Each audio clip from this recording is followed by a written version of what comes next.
Hello, how goes it? So, uh, basically, recently me and my friends decided to make a Minecraft mod pack, and we decided that we would, we were hoping to get, like, some kind of arena to go on or something, so we want to do, like, fight and, like, duke it out, obviously, but, like, we don't want to just, like, standardly, like, do it inside a house or something, so I figured I would try to build a system that would kind of help us, get this going. So, like I said, I built this using both redstone systems and vanillas, and also in Create. So we have both modded and vanilla systems that we can kind of. This just helps prove that we can do this in vanilla if we want to.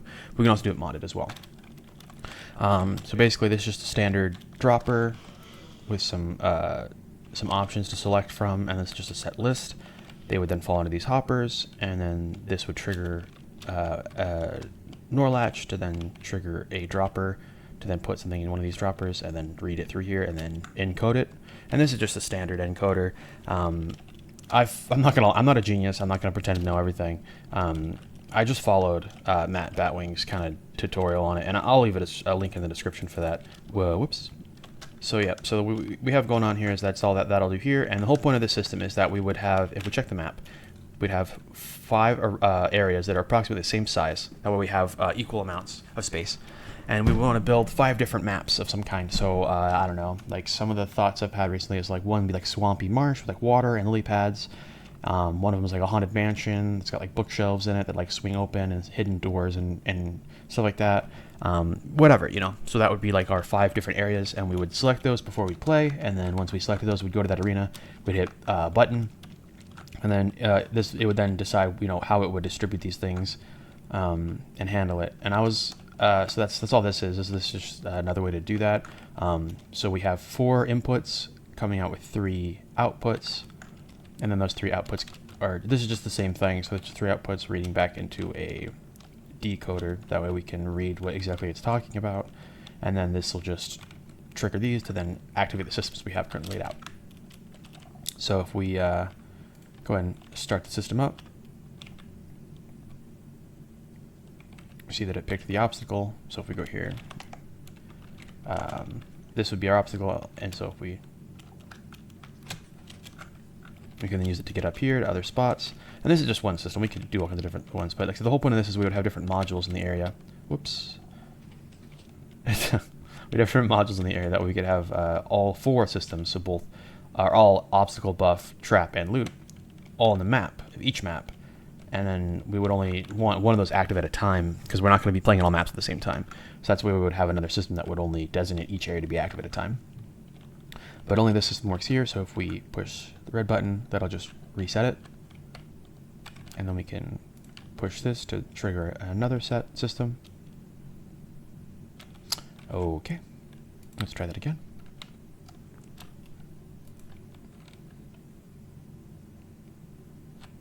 Loot. Okay, and that's over here. There we go.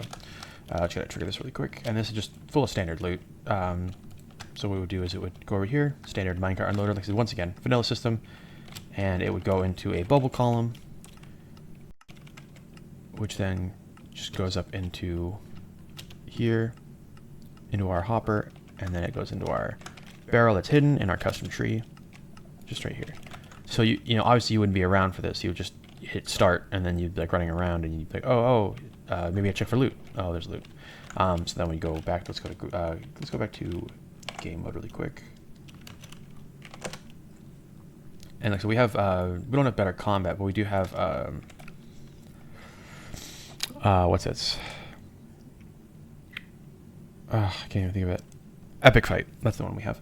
So then if we can equip some standard Minecraft armor, spell book. And then if we close that Vicarious and open this other one, we can have some netherite gloves, so just give us extra attack damage. So then we can, you know, have some food, have strength potions, so we do more damage, some spells, some Dark Souls combat. But yeah, that would just be like the standard like loot function. And like initially I wanted to plan to make this so we could like extract loot afterwards, but I wasn't entirely sure on that, because it'd be a pain in the, because we'd have to make these trees really big, because we'd have to like put like a hopper below it with a system to like denote when the game's over or not.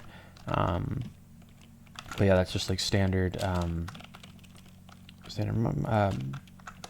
just, you know, Minecraft logic stuff. I'm gonna turn this off, reset it, and then I'm also gonna pull this loop back, just so I don't have it in my inventory. All right.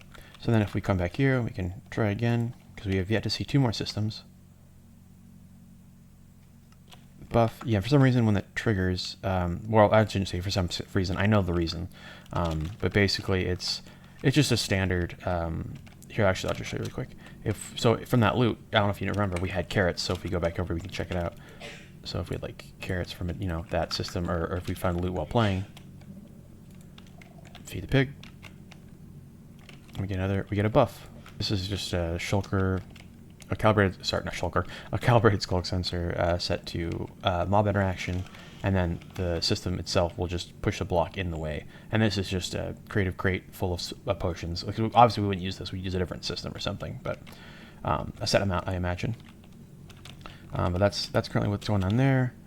And then if we reset really quick, and I could go back and forth all day trying to get the right system, but we have yet to see the trap. So let me go over here and just manually trigger it, so that way we have it enabled. So we just grab this, pull it up here. You see that the line goes here.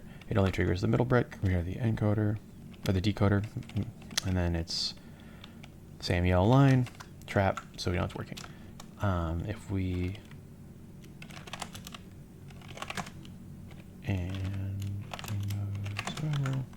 so we've got a carrot here, and so we would set these pads around, and like we could have like buffs in here too that would, instead of dispensing, we would have it through a splash potion. The reason I don't have it dispensing splash potions and just rather than dropping them is if we dispense it, then it'll trigger this system. But let's go like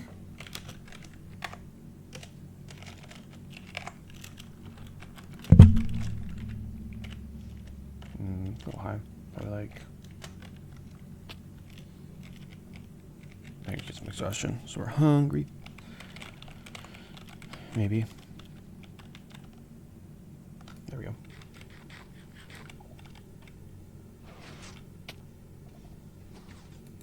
And obviously, if I could, I'd probably make that faster, but it's just proof of concept. But yeah, so the asphalt blocks just make it so you run faster. Come down here, grab your stuff, go back. I'll have to think about adding like lives. That way you so you can't just hop in the fight over and over and over. But it's basically the rundown of it for the most part.